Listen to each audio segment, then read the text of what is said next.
nervous, don't judge me. So what we've got for you today is we've got some tips to get your bike ready for springtime for that first ride of the season, like this video. So the first thing you want to do when you're checking getting your bike ready for the springtime, ready for that first ride of the season, you want to check and make sure that your battery is still working, which this one, okay, the light came on, battery's still working, I'm going to push the button, nothing, not a damn thing. That sucks. You'll either get nothing or you'll get the really annoying click, click, click, click, click. If that happens, you need to get you one of these Harley-Davidson battery tenders, get that battery on the tender, get it charged up, or bring it out here, we can test it, and you may need a new battery, and we can hook you up with a new one. The next step is kind of a three-parter, so you want to check fuel, fire, and air.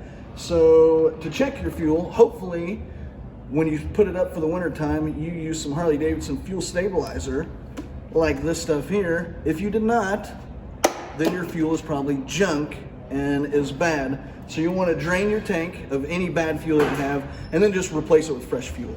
So the fire component of the fuel, fire, and air, what you're checking is you want to check your spark plugs, and it's also a good idea to check your spark plug wires, because sometimes if you can get up underneath the tank and you can look and see, sometimes there might be a mark if you're not getting, if the bike's turned over and it just won't start. You know, sometimes it's this, or if your spark plugs are this disgusting, then it's probably time to change them. So that's your next one. Check them spark plugs and the spark plug wires. So the third component in the fuel, fire, and air is air.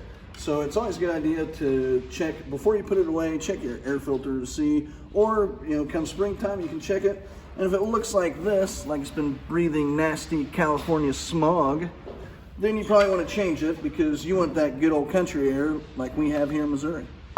The next thing you want to do is you want to check your tires, because you're not going to go anywhere without these.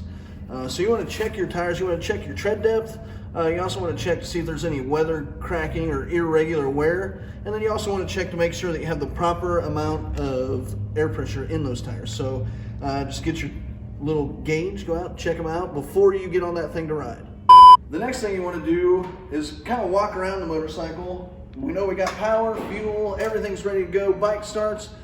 Make sure that all your signal lights are working, because they can burn out over winter. You may not know. Maybe have a friend come over and see if your brake lights are working, turn signals. Just make a nice ones around the motorcycle. Make sure all of your signal lights are working properly. The last thing you want to do, and probably the most important thing, is check your helmet. If it's over 5 years old or you've dropped it several times, you want to make sure that you have the proper headgear to keep yourself safe. So if all of that checks out good, it's time to get out of here and go riding.